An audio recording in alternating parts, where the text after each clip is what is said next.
Hey pals, today I want to share a concealed truth residing in the heart of Naples with you. The individuals residing in this area have been living their lives for many years, showing their smiling faces filled with joy and happiness.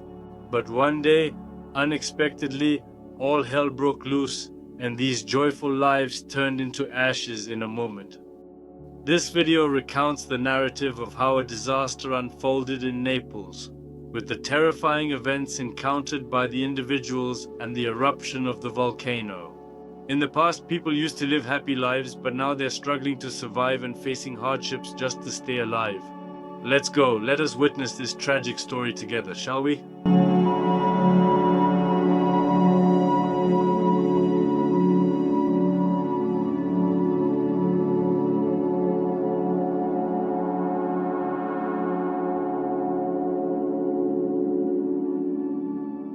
Pompeii is an ancient Roman city built in the Bronze Age at the mouth of the Sarno River. Ideally situated for agricultural activities with a favorable climate and rich volcanic soils. The city's history has been influenced by a legendary eruption of a volcano attributed to Hercules and named after nearby Herculaneum. Under the rule of the Greeks, Etruscans, and Samnites, the area eventually came under the influence of Rome. Pompeii developed greatly during the Roman period, enriched and equipped with various buildings. The city became a center of trade and was known for products such as olive oil, wine, and fish saucy. Pompeii's rich lifestyle and advanced agricultural industry allowed the construction of many luxurious villas and residences. The villas were decorated with large courtyards, mosaics, and frescoes, reflecting the luxurious lifestyle.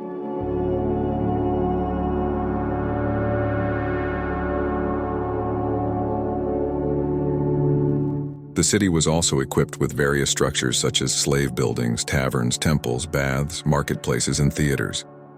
The streets of Pompeii are lined with buildings serving various functions, arranged in the Roman tradition. There are large villas as well as more modest residences, shops, and public buildings. The city had a rich and diverse population and became a center of trade as one of the important ports of the Roman Empire.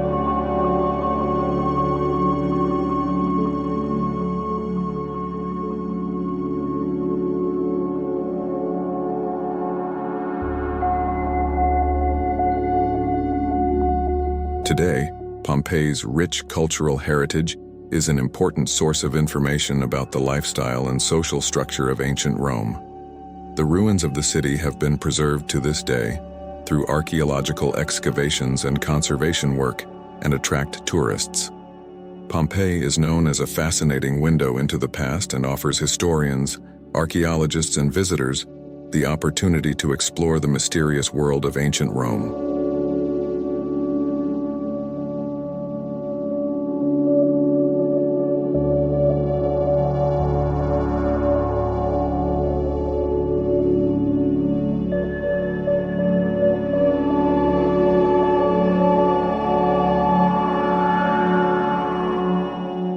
On February 5, 62, a massive earthquake struck, perhaps the first sign that Mount Vesuvius was on the move again. The earthquake measured 7.5 on the Richter scale and devastated the surrounding towns. Even parts of Naples, 20 miles away, suffered damage. In Pompeii, few buildings escaped damage. Temples, houses, and parts of the thick city walls collapsed. Fires ravaged the town, and even sheep in the countryside died from poison gas. The death toll was not in the hundreds, but in the thousands. The water supply to the town was also severely affected, with damage to the aqueduct and underground pipes. The collapse of the bridge over Sarno also complicated the recovery process. Things were so bad that a large part of the population left the town for good. However, gradually, some hastily, some more thoughtfully, the town was restored and life returned to normal. Urban repairs and improvements were encouraged by a visit from the royal emperor Nero in 64 AD, which led to the lifting of the ban on gladiatorial games, which had arisen after the famous mob uprising in 59.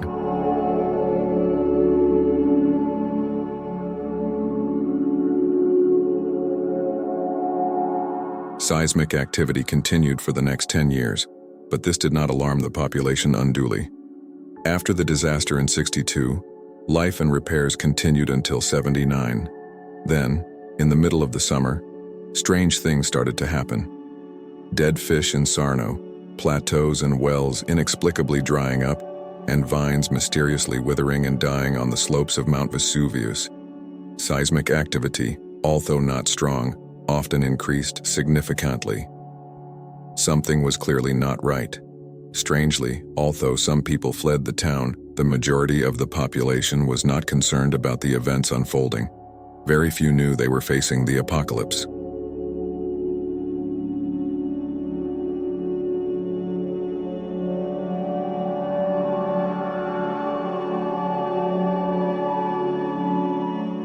On the morning of August 24, 79 AD, a huge explosion signaled that the magma collected over the last 1,000 years had finally erupted in the crater of Vesuvius.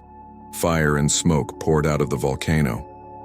At the time, it may have seemed that the mountain was doing nothing more than providing a harmless pyrotechnic display, but Mount Vesuvius erupted that afternoon.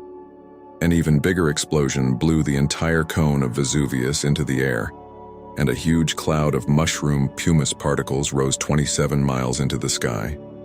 The force of the explosion was calculated to be 100,000 times greater than the nuclear bomb that devastated Hiroshima in 1945. The ash that began raining down on Pompeii was light in weight, but the density was so great that it covered everything inch by inch. People tried to flee or sought shelter, and those without shelter tried desperately to keep themselves above the shifting layers of volcanic material. A furnace in Pompeii, in the afternoon, another huge eruption circled the sky, creating a column of ash 6 miles higher than the previous cloud. The ash was heavier than the first eruption, and the volcanic material smothering the city was by now meters thick. Buildings began to collapse under the accumulated weight. Survivors huddled near walls and under stairs for better protection, to hug loved ones and hold on to valuables. Then, at 11 p.m., the giant cloud over the volcano collapsed and blasted the town with 6 devastating waves of superheated ash, oxygen-deprived air that literally baked the bodies of the